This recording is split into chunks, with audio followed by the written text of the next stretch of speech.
Last time. The second is that, as I said earlier, you have prosopagnosia. Then you mean to imply that a person who can't distinguish human faces must be a bad person? Junpei, you prejudiced bastard. No, I'm not that stupid.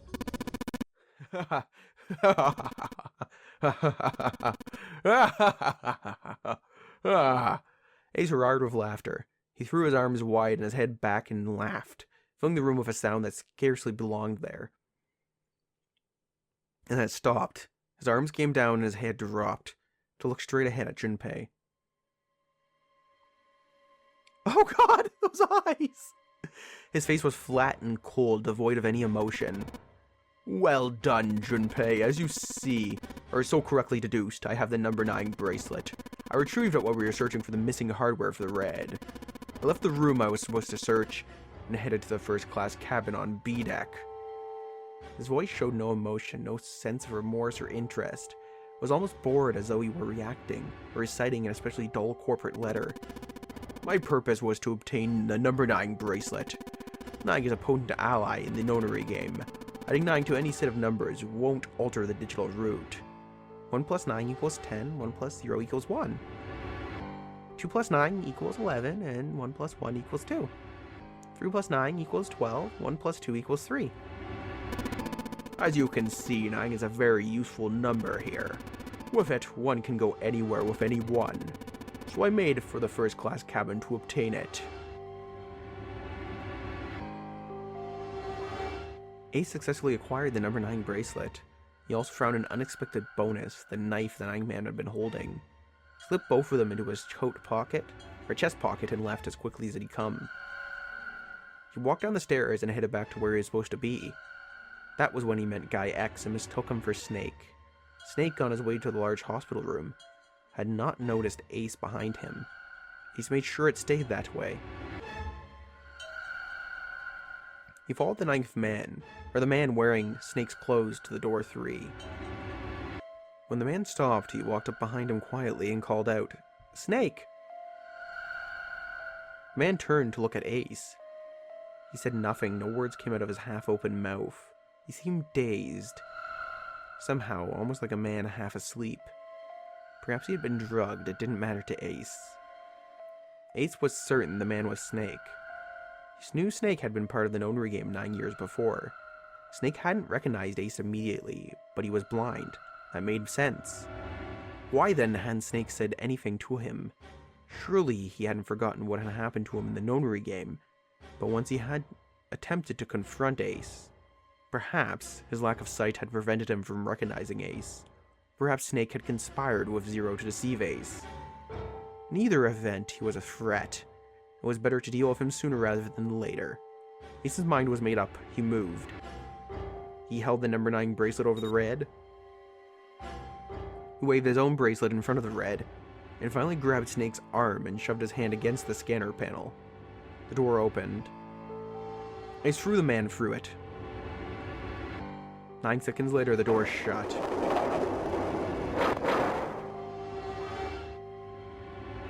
"81 seconds passed, and kaboom, he was dead.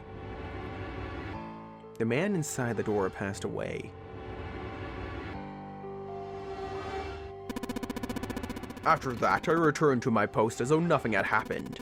After conducting my own search, I returned to the large hospital room where the 1 a.m. bell rang. Ace's eyes were cold, and his cheeks were hollow and pallid. When he spoke, only his lips and tongue moved. The rest of his face was eerily still. Junpei glanced at Ace, or glared. He took a deep breath and thought about the next question he had to ask. He didn't want to. He knew what the answer would be. He just didn't want to hear it. Junpei swallowed and spoke. "Ace, did you kill Clover?" "Yes." "Why? Why did you kill her?" "She was Snake's sister. It was possible he had told her something dangerous.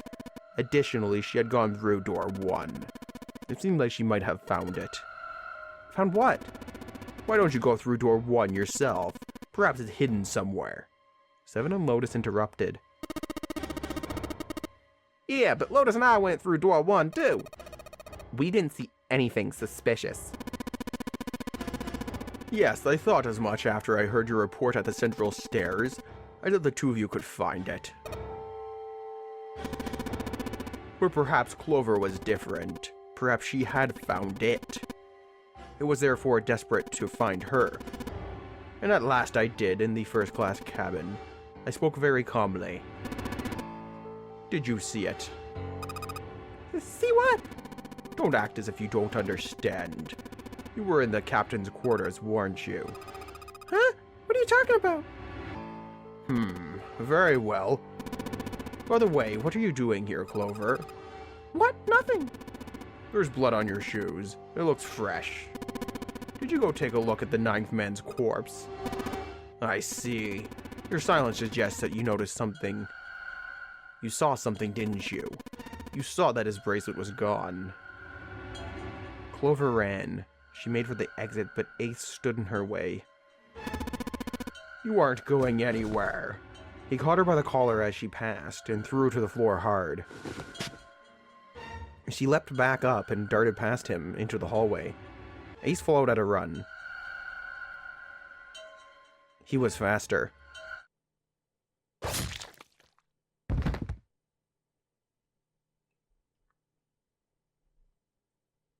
Oh, that's how she died. That was how I killed Clover. His face hadn't changed. If he felt guilt or remorse or anything one might feel after taking the life of another human being, it didn't show. You son of a bitch! That explains how cold and ruthless the murders from the last two endings were. You son of a bitch! Seven's whole body trembled of rage and his voice rumbled of hate. Santa's eyes were bloodthirsty, and Lotus's and June's face were distorted by anger and hatred. Ace looked at them and smiled. It was a cold, cruel thing with no humor in it. He shook his head and sighed. I admit it. I've lost. I have lost completely and utterly. But don't misunderstand, Junpei. I didn't lose to you. I lost to Zero, not you. I'm rather disgusted with myself for failing into such a simple trap. It was a trap, make no mistake. I was trapped and manipulated by Zero. The man I killed in the shower room, if he wasn't Snake, then I have no idea who he was. But he was wearing Snake's clothes, and that was no coincidence. He had also been injected with something that reduced his cognition and prevented him from identifying himself or resisting me. We couldn't forget the components that were removed from the Reds before we arrived. I have no doubt that Zero planned all of this. Zero made sure I would kill that man. It follows, of course, that Zero knew everything I would do. That I would try to take the number 9 bracelet. That I would try to kill Snake. Everything. Suddenly Junpei remembered the paper he'd found in the safe. He remembered the last words Zero had written on it. I must punish them for the innocent lives they sacrificed. This is the only warning they will receive. That innocent souls might be saved. I now state the truth. Zero. And he remembered other words he'd heard from Clover. I think Zero is one of us. One by one, Junpei looked at the 5 people standing in front of him. Ace, obviously not. Snake, or Santa, sorry. June. 7. Lotus. Zero is one of us? No, Junpei paused. There was one more person. Snake. It was clear now that the man who died in the shower room was not Snake. That meant that Snake was almost certainly still alive. Perhaps Snake was Zero. Perhaps Snake had made Guy X wear his clothes, so that he would appear to be dead. Where was Snake now? Perhaps he was somewhere laughing at them. No, as I said in the first ending, I believe strongly that he's the one in the coffin. If he was Zero, surely had lied about many other things. Was he watching them?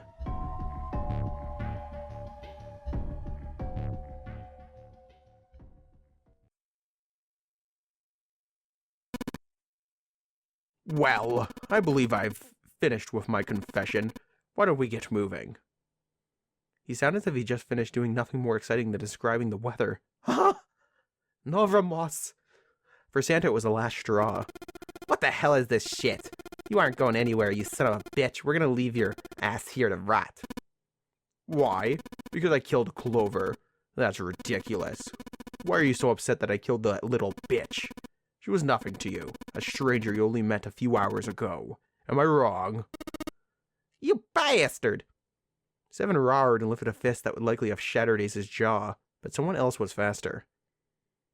It was Lotus. She stepped towards Ace, raised a fist of her own, and drove it straight into his nose.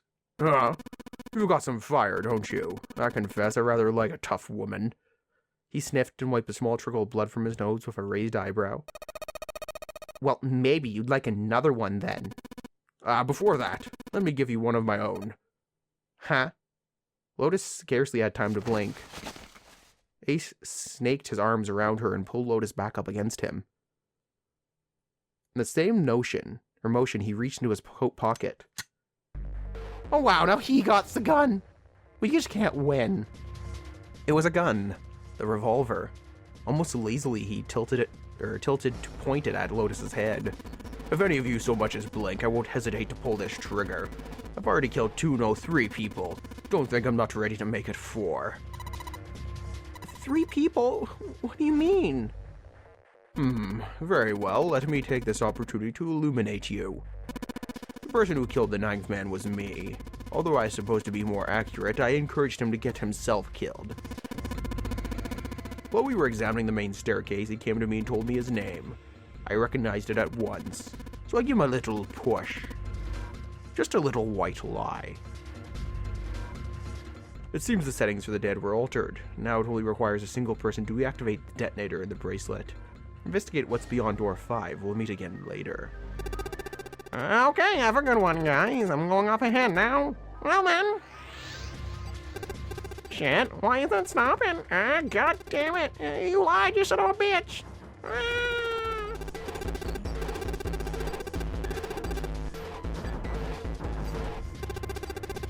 Oh God. Listen, I was lied to. He lied to me. He put me in here. It was him. He killed me. It was him.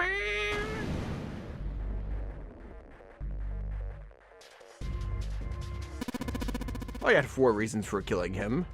1, as I said before in the notary game, the number 9 bracelet is of utmost importance. If I had allowed him to keep such a useful tool, or it would have become a threat to me. As such, I decided that he should be eliminated early on. 2, I wanted the number 9 bracelet for myself. If I could imagine to obtain it, I would be able to manipulate the same game as I saw fit. I would be unable to acquire the bracelet unless its owner was dead. 3.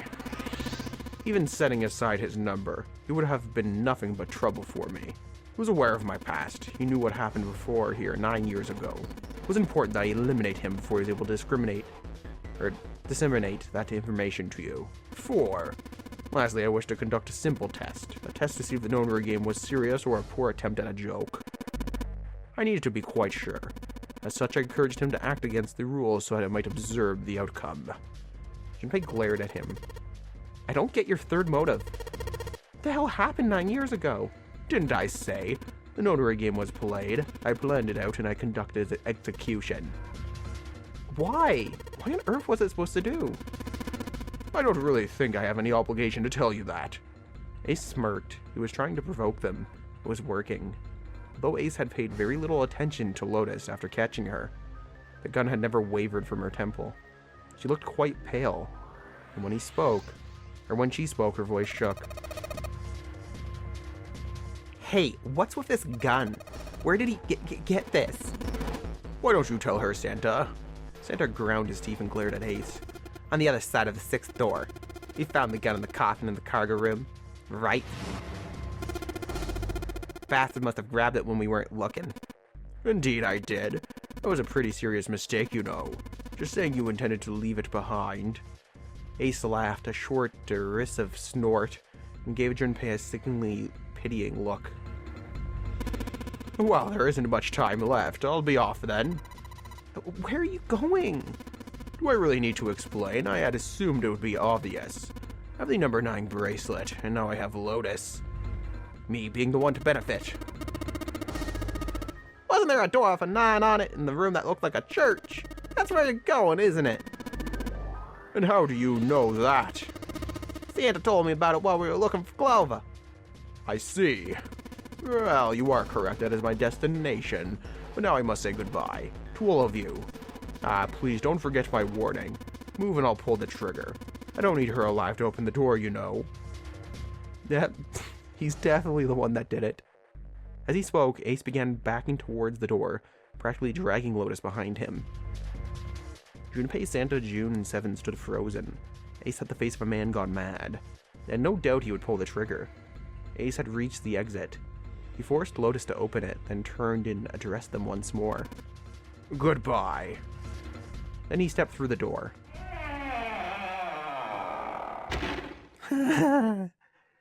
This game. It fell shut. In the blink of an eye, they were gone. As soon as Ace and Lotus were gone, Junpei and the others leapt for the door, in pursuit of Ace. But as Junpei laid his hands on the doorknob, there was a noise behind him. He looked over his shoulder.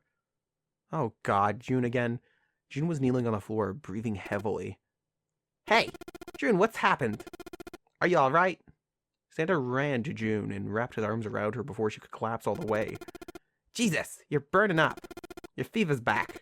Are you okay? June's fever had returned again for no apparent reason. Her eyes were watery and her eyelids drooped. Her breath came in dry, shallow gasps. I'm okay. Really, I'm fine. You should be worrying about Lotus. She was breathing hard now and she could barely summon the strength to talk. Junpei was torn. He couldn't leave June alone in the state she was in. But every moment they waited, Ace was further away, Lotus's life in his hands. What was Junpei supposed to do? June's eyes drifted towards Junpei's. She managed to muster a weak smile. Jumpy, don't worry about me. I just need a little rest. I'll be fine.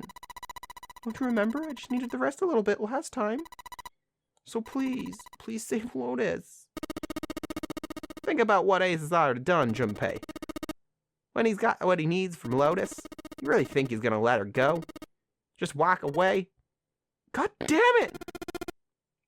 You guys go on ahead. As soon as June starts feeling better, we'll follow you. Go!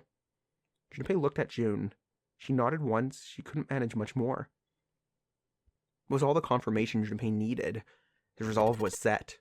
Alright, come on, Seven, we're going after Ace. Hell yeah!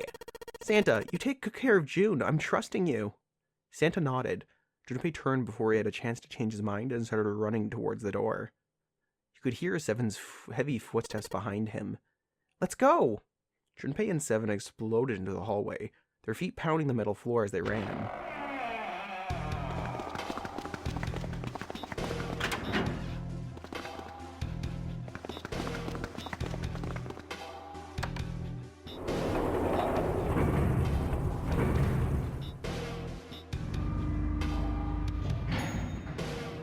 We gotta be speedy quick, otherwise Lotus may be dead before we get there.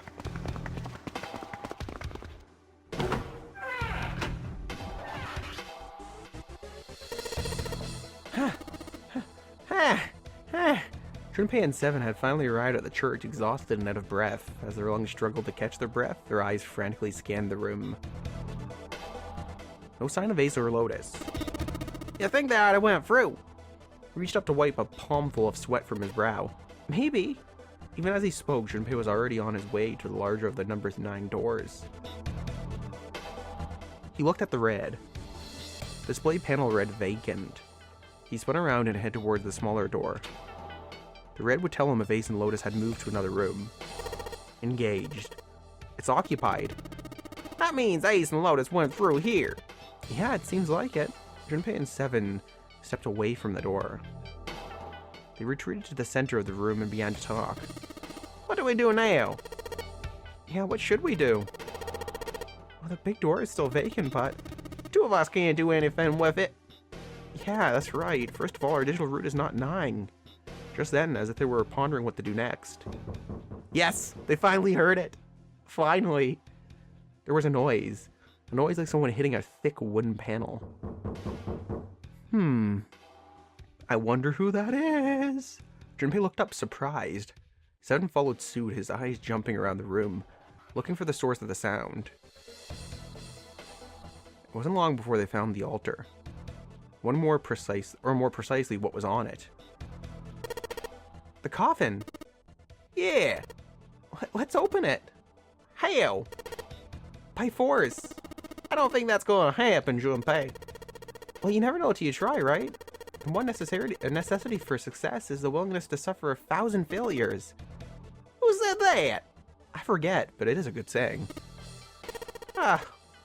Anyways, we gotta try. Junpei and Seven leapt at the coffin. They grabbed hold of what purchase they could find and pulled. Damn it! See, didn't I tell you? If we could just pull it open, why would it have something like that? Seven pointed at the keypad on the side of the coffin. So, right. So unless I put in the right passcode, it's not gonna open. The noise hadn't stopped. In fact, as it continued, it had only gotten louder and more forceful. What were they supposed to do, Junpei wondered. Was there some sort of clue somewhere?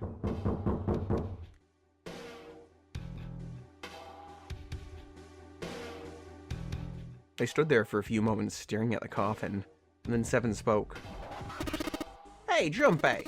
I remember you mumbling about some weird numbers over by the bathroom in the first class cabin. You got those numbers by solving the secret message Clover was holding, right? Truth I gone or something like that. Yeah, that's right. What about you? Or what about it?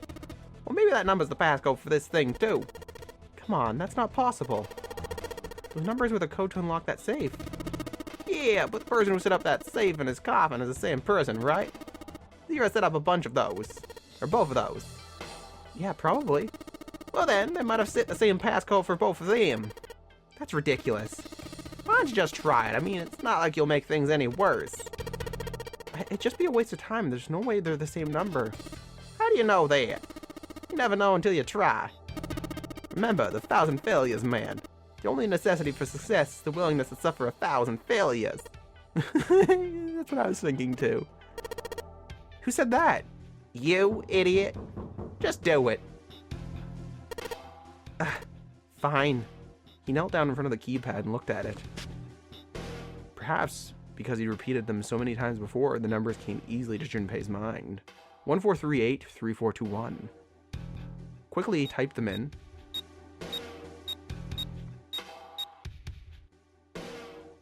He checked that he'd entered the right numbers, took a deep breath, and pressed the E button. It only took a moment, and it opened. Seven was right. How convenient. What? You gotta be kidding me. There was a click. Let me guess, a naked snake pops out, and with a heavy clunk, the lid of the coffin slid off onto the floor. Someone sat up from inside. Snake! Why?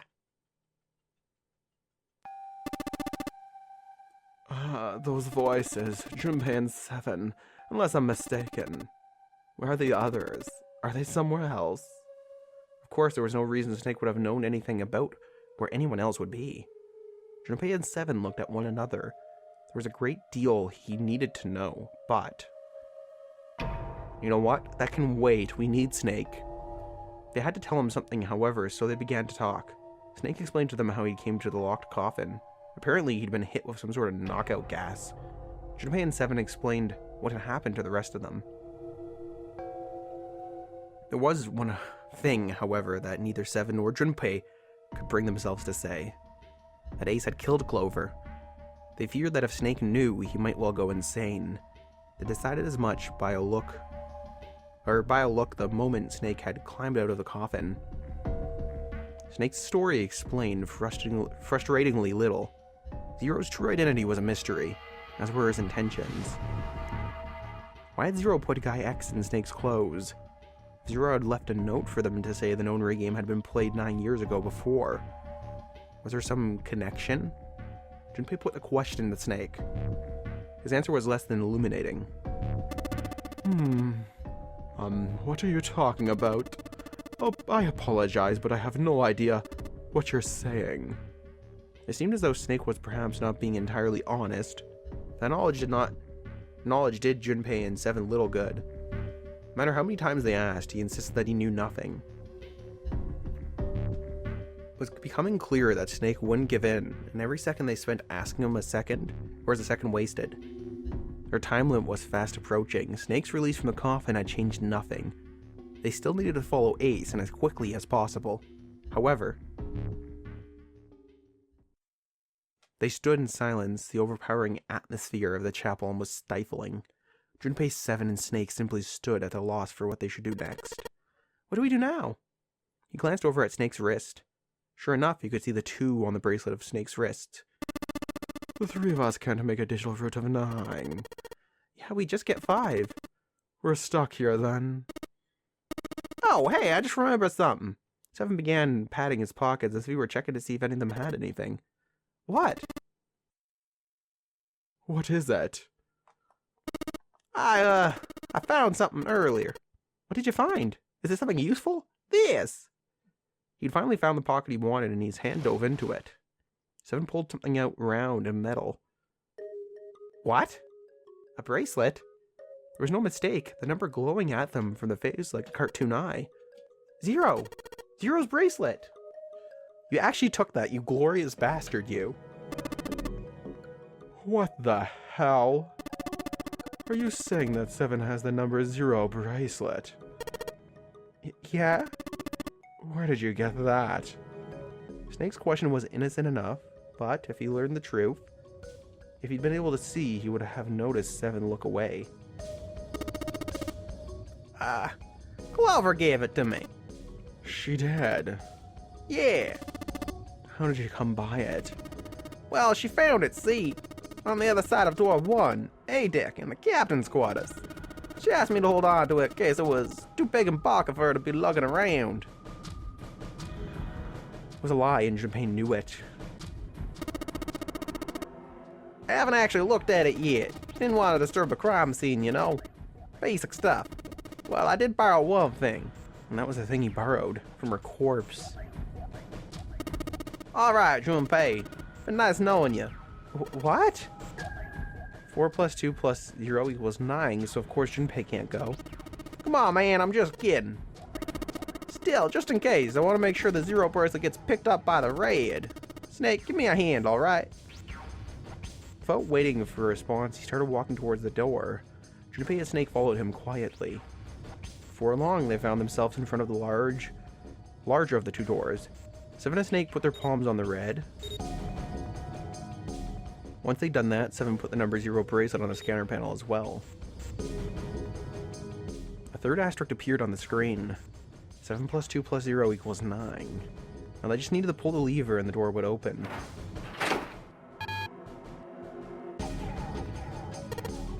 Huh? Why isn't it opening? Well, the third asterisk lit up, so it must have registered the 0 bracelet. Maybe it isn't actually 0. Huh? What? That a bracelet may actually produce the number 0 when scanned. That is what I'm saying. Why don't we try a few different combinations? Perhaps we can determine what number that bracelet actually contains. Junpei nodded. They decided to use the following combination. Well, we tried Snake and 7. So Junpei and 7 maybe? Junpei plus 7 plus the mysterious bracelet. Junpei plus 7 equals 5 plus 7 equals 12, 1 plus 2 equals 3. If that combination worked, and the mysterious bracelet number was 5 or 6. They scanned in their bracelets.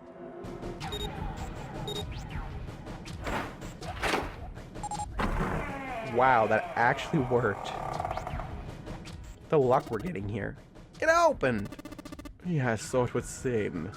7 clearly hadn't thought their experimentation would produce anything useful, and looked rather confused. Snake was, as usual, calm and smug. The door slid closed. Junpei's forehead furrowed as he thought. That meant the number for the mysterious bracelet was a 6. But how could it be 6? The display on the bracelet clearly showed a 0. More mysterious bullshit, that's what. Suddenly from somewhere far beneath them, they heard the creak and groan of tearing metal. With it came the sound of water pouring into parts of the ship that had, until recently, probably been dry. Oh man, that's not good. I guess the time's just about up, huh? At any rate, we know now that the door can be opened. Let's go. But, Snake, are you sure? Yeah, you know that only Junpei and I can go through this all the way. You needn't to worry. I have a solution to this problem. My last resort. But if now is not the time for last resorts, then when? Last resorts?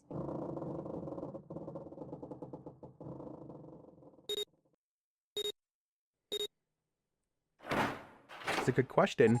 If not an emergency, why emerge your last resort?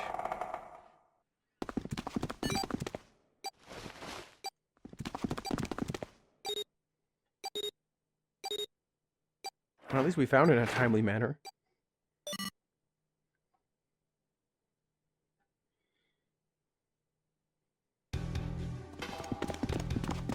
Junpei, Seven, and Snake ran full tilt down a long, straight hallway. They were headed for the stern of the ship and had no time for distractions.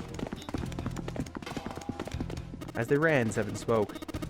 Gotta admit, you really surprised me there, kid. I couldn't figure out how the hell you were gonna get out of that one. How come you didn't do that right off the bat? As I told you, it was a last resort. Had I used it at the beginning of the game, I would have come under a great deal of suspicion. I imagine most people would have taken it to me, meaning that I am zero. Once they'd convinced themselves of that, I wasn't optimistic about my chances of making it out of here alive, let alone unscathed. I felt it best to play my cards close to the chest, as it were. That way, if I were in a situation where there's nothing else I could do, I'd have a little trick up my sleeve. I'd just take my bracelet off. Snake's plan had been simple but effective. He simply removed his bracelet. How? To Junpei, it had looked as though Snake had simply crushed the bones of his hand until they were small enough to fit through the wristband. Of course, that would have been practically impossible. So, how had he done it? Probably prosthetic limb, I'm assuming. Brother's left arm is, it's not like a normal person's arm. It's fake. It's not a real arm.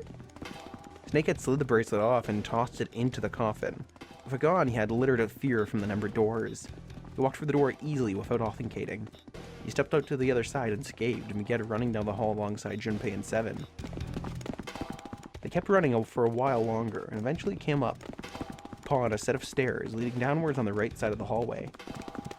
They stopped and peered down the staircase. As far as they could tell, it went all the way to the bottom deck. There didn't seem to be any flooding. They nodded quickly to one another and jogged down the stairs. Getting strange, no flooding? It only took a few minutes for them to make their way to the bottom deck. There was a single hallway in front of them, at the end of which, a single door. Junpei threw it open. Inside was a massive iron gate, a plate affixed to the top of it. It read Incinerator. Incinerator? Oh my, that doesn't sound very pleasant. You still leave her near the gate, perhaps? Yeah, right over here. How did you know that? Well, I'd be happy to regale you with this story. I imagine I should only take half a day or so. Well, not right now then. Junpei grumbled, gave Snake a dirty look, and jogged over the lever. If you pull it, the door ought to open. Got it! He pulled the lever down. And what do we find?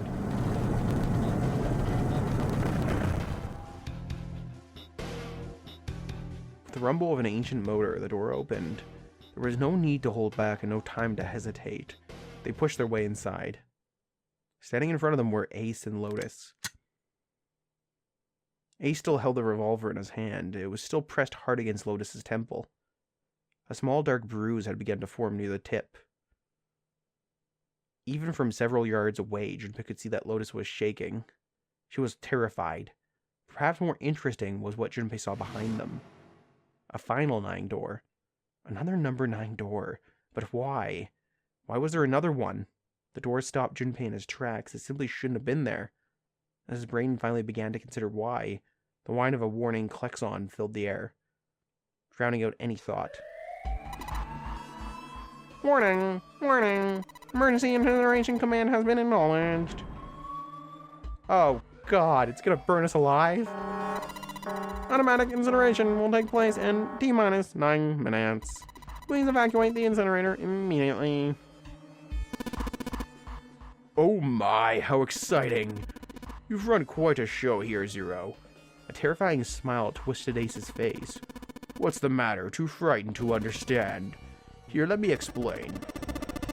It's said that the incineration system is about to activate. In 9 minutes, this room will be engulfed in flames. Huh? Who are you?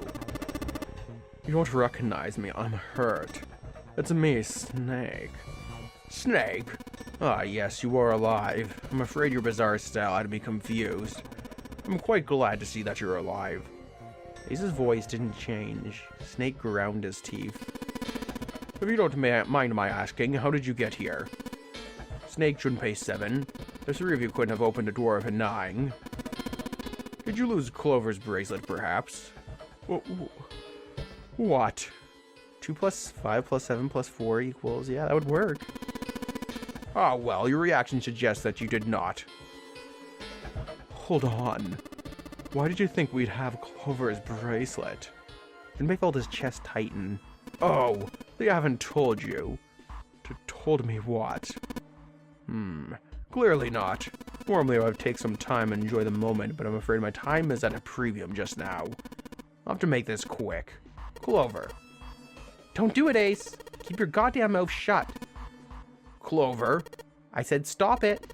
Don't listen to him, Snake. Junpei could feel his voice going hoarse, but Snake didn't listen to him. What happened to Clover? Ace looked at him. The corner of his mouth curled into the hook of a cruel smile. Clover died. The color left Snake's face. He shook his head weakly. No, that's not true. That's impossible. It is a lie. It has to be a lie. Oh, it is quite true. I can assure you of that. I killed her myself, you see. What? I'm sorry, did I stutter? I killed her. Snake's face twisted into a mask of rage, molted red rising to the dots of his pale skin. His entire body shook. He looked at Junpei disturbingly like a demon.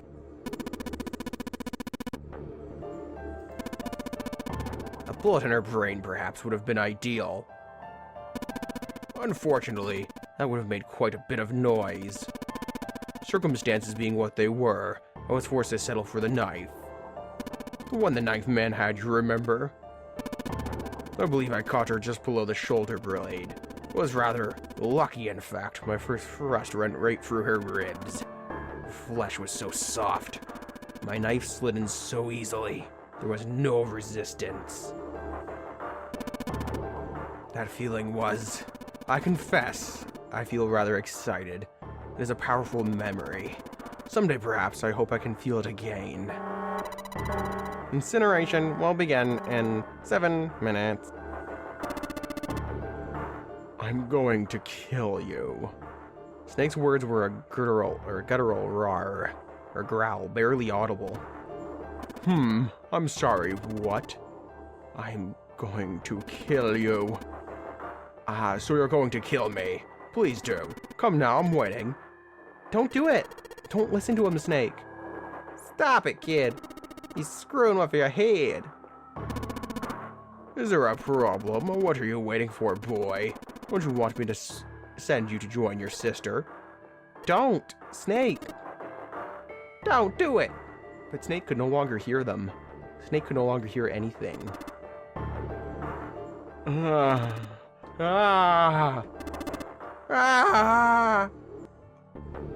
Snake moved like a bolt of lightning. His scream echoed through the incineration chamber, full of rage and despair. Snake! Snake!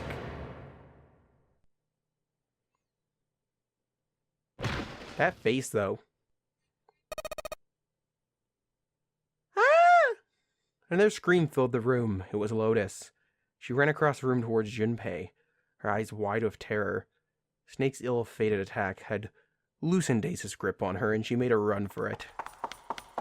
She reached Seven and Junpei and ducked behind them.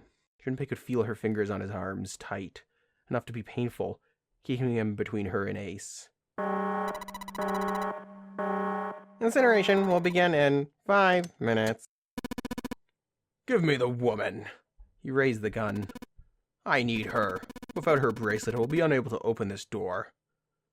True. Quickly now. I don't have time for your shenanigans. In the center of the room, Snake's body lay eerily still. He looked like a human larvae, prone and vulnerable on the floor. I see. It would seem I have no choice. The rest of you must die as well. Fortunately, I have 5 bullets left. 1 for Junpei, another for Lotus, and the last 3 for that lump of idiotic man you call 7. I will take Lotus's body with me and leave this room. Incineration will begin in 4 minutes. Well, it looks as though our time together is at an end. I rather enjoyed playing with you. Goodbye. Junpei could see Ace's finger tighten. You could see he began to squeeze down on the trigger. His body tensed, preparing for the catastrophic impact of hot lead against human flesh. Then it happened. Snake stood up. The hell? What? No, that's impossible. For the first time, Ace's composure broke. With obvious effort, Snake lunged forward, 1 step closer to Ace, then another.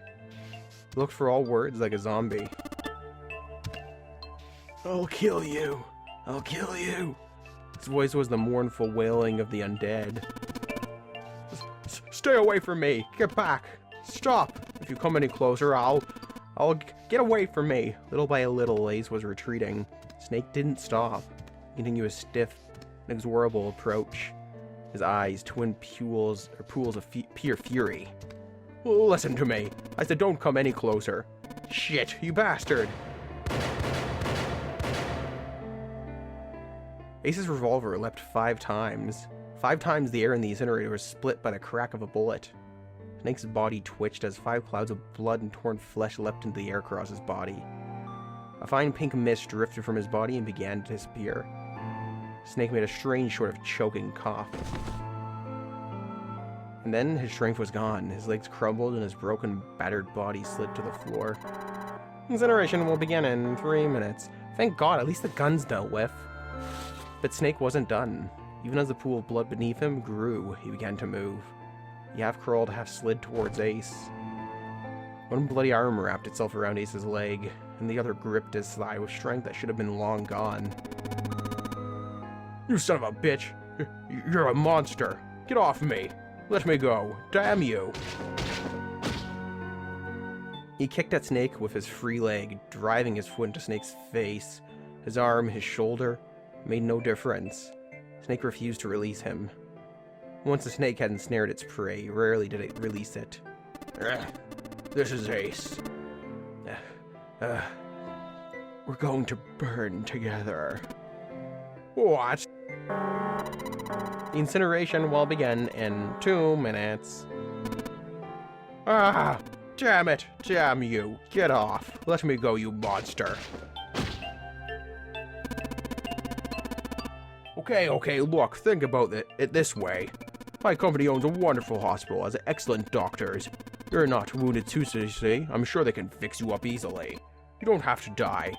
You can be saved. Just let me go. Pathetic. Begging for your life. The 7 and Lotus began to speak. Junpei could hear tears in their voices and their words were strained. Snake! Or, not Snake. Or it is Snake, that's the wrong voice though. Snake! That's enough! You can stop now! Yes, he's right. Snake, you've done enough. Come on, Snake, let's go! Let's get out of here! You have to come with us! We have to leave together! Snake turned towards them. He coughed and blood splattered across the floor. Then he smiled a sad sort of smile. I apologize, but I'm afraid I can't do that. You'd best forget about me. You need to leave soon. I'm going to take him with me. Shut up. Be quiet. I couldn't save Clover. My sister died because of me. Perhaps this will begin to atone for that. Perhaps in the afterlife she can forgive me. Now go. Go now. You have to go. Incineration will begin in 1 minute. God damn it! Shit! We're out of time. You have to go. Seven ran towards the exit. Lotus followed him. But Junpei couldn't move. There were white lines down Snake's cheeks, where his tears had washed the blood away. He was broken, body and soul, and Junpei felt as though half of his own heart had been torn out. His eyes stung, and he tried desperately to swallow the clear lump in his throat. Junpei, what are you doing? You have to get out of here, now. Junpei's chest tightened, pulled taut by anger, misery, and a cold feeling of emptiness. Pure emotion surged through his heart, alongside the torrent of blood. He could feel it building, a tremendous wave growing taller and taller, and then it broke, crashing down with thunderous force onto his shaken, unprepared mind. Snake! Snake! Junpei's rational mind was gone. He was driven by instinct now, and he launched himself across the floor at Snake and Ace. Or he tried to. Wait! Don't be an idiot, Junpei! He felt a hand grab him from behind. It was Seven. Before he had time to react, the larger man had pinned Junpei's arms to his sides and was hauling him bodily back through the door. No! No! I have to help Snake! Snake! Get off of me! Let me go! Incineration will begin in 10 seconds. Ah! 7, 6. Damn it!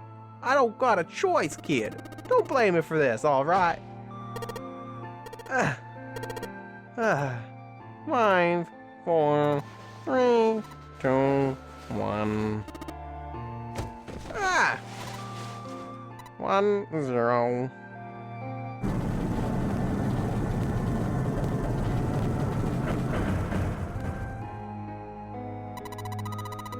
Gates 2 and 3 are locked down.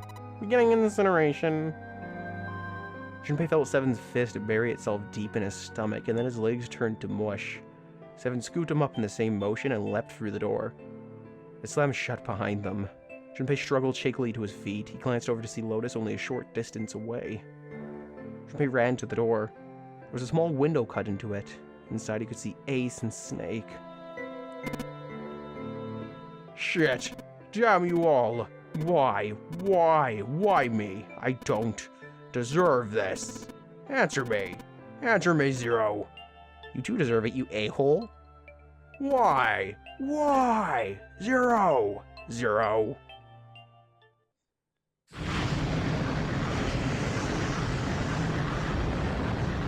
Good riddance, Ace. Zero!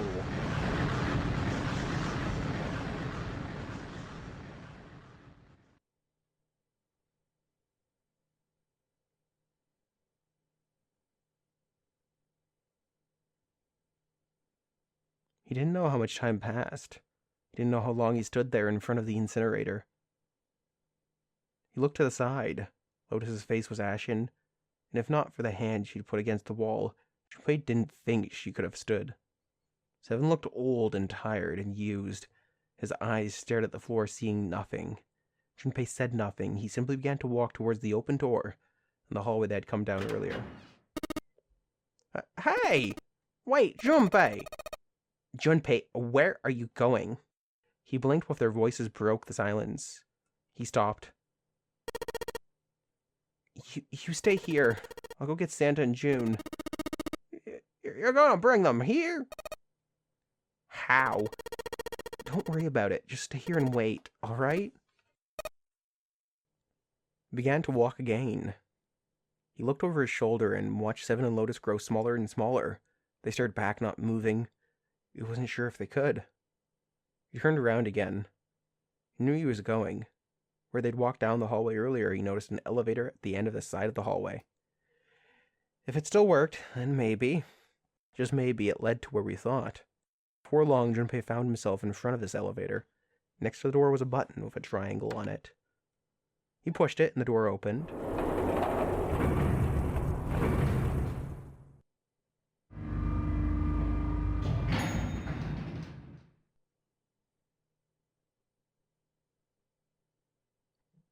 Junpei was in the large hospital room. He'd been in so many times before. June! Santa!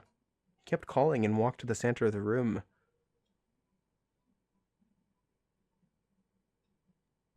But try as he might, he couldn't find them. Oh, damn it! Where did they go? Increasingly frustrated, increasingly worried, Junpei left the large hospital room. He had no choice. He would have had to look for them. Junpei's heart was heavy. He couldn't shake the feeling, but there was a part of him that felt it would be wrong to, even if he could. With every step he took, his legs felt more like lead.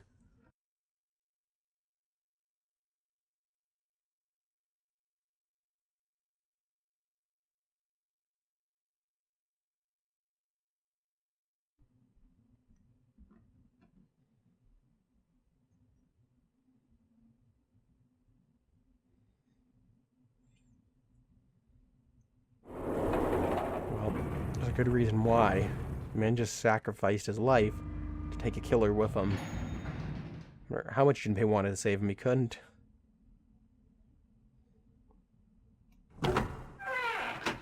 Please be here, please be here, please don't be dead.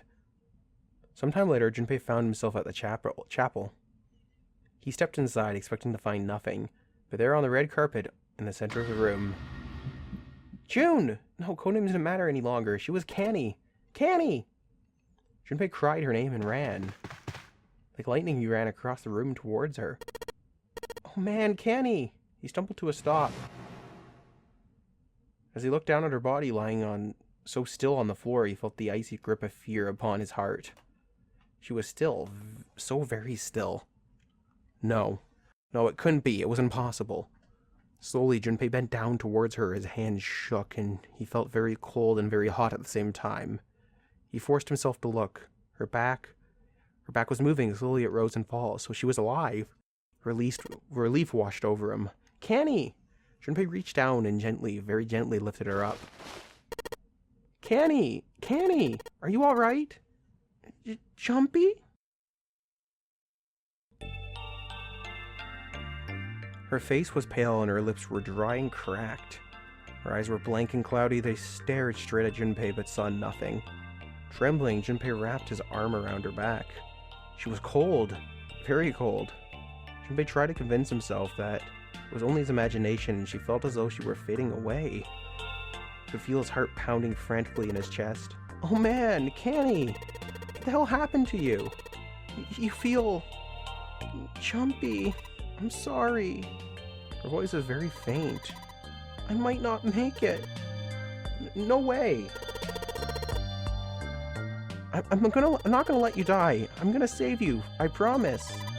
Thank you, Jumpy. Thank you so much for everything. I was really happy to see you again, Jumpy. Really, really happy. Don't give me that I was crap. You're gonna see me lots more times. You just gotta hang in there, alright, Canny? Jumpy, did you know? You meant a lot to me when we were kids. I've liked you for a long time, Jumpy. A really long time. Junpei's vision had gone blurry. It took him a moment to realize his eyes were filled with tears. Why again? Why again? This is the second time now. You could feel a piercing point of heat deep in his heart, like a white-hot flame. He looked down at Akane. Game over. There was a crack of static from above his head, and a voice spoke. Zero! You son of a bitch! Where are you hiding?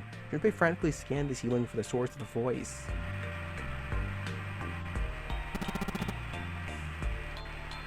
I am right here. I've always been close to you. What the hell are you talking about? No matter. I will tell you again. Game over. This game has ended. But no, it hasn't. I'm not gonna let it end yet. I'm gonna get out of here with Canny. You can't. That is impossible. Why? Because you chose the wrong path. The wrong path? That is correct. Your path was inevitable, however. Admit defeat. Where there is a shadow, there is light. Where there is light, there is a shadow. So it goes. What are you talking about? It matters not. The loser has been decided. I told you I'm not gonna lose. No, you misunderstand. You haven't lost. I have lost. What? Junpei didn't have time to ponder what that meant before. He heard the door slam shut behind him. He spun around. There was no one there. Was it Zero? Canny, wait here. I'll be right back, I promise. She managed a single nod. Junpei laid her back down gently and leapt for the door. He yanked it open and shot outside. No one. The hall was empty. There was nothing moving anywhere. Damn it! He didn't want to leave Canny alone any longer than he had to, so Junpei turned around and headed back to the chapel. And she's gone. Canny? She wasn't there. She wasn't anywhere. She'd been lying there on the floor just moments before. Now she was gone. Oh God! No, no! Where is she? Canny! Canny! Canny! His cry split the heavens himself. He screamed until his voice gave out, then he screamed some more. There was nothing. No answer. His voice faded away, and all that remained was cold, unfeeling silence. That was when he noticed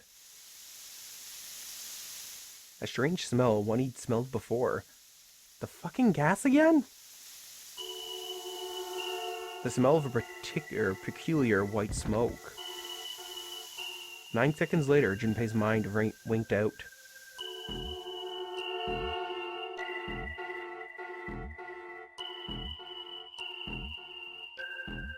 That's the end? Damn you, game. Oh wow, though, that felt good to see all my suspicions and my theory come together nicely in that ending. Though stuff did happen a little bit differently than how I thought. Now that ending does raise a couple more questions and present some information to mull over in our head, such as that Jun may be in leagues with the Zero. Why else would he say he loses? That he's been close to us all this time, and then she would disappear afterwards and then we'd proceed to be gassed again. I don't know, it doesn't sit well with me, but I guess we'll find that out and piece it together with the final ending, or what we can presume is the final ending. Anyhow, Meisters, as always, if you did enjoy the video, please do leave a like to show your support. If you have yet to join the Academy and wish to see more Shin Megami shenanigans just like today's, do ensure to subscribe to the channel. Enjoy Said Academy for more videos just like this one. We'll see you next time on 999.